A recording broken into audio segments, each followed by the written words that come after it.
En aquests dies de Festa Major m'adreço a vosaltres, en primer lloc, per convidar tothom a celebrar-la i en segon lloc per compartir la realitat amb què haurem de portar-la a terme.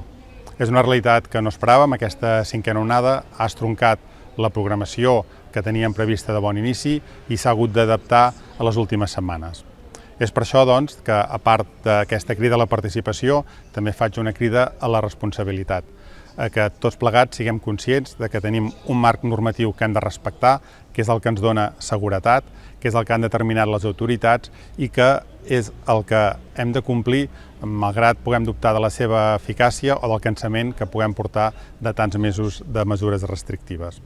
L'Ajuntament sempre hem estat partidaris d'aprofitar aquest marc normatiu, tota la possibilitat que dona dins seu de celebrar el màxim d'actes. És el que aprofitarem per aquesta Festa Major també.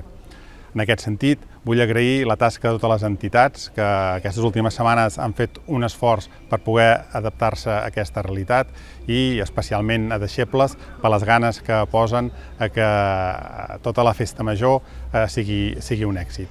Esperem fer-ho, serà una Festa Major diferent, però en la que sí que ja recuperem espais com aquesta plaça Nova i que ens ha de permetre avançar cap a aquesta normalitat que tant anhelem. Bona Festa Major a tothom, ànims i seny.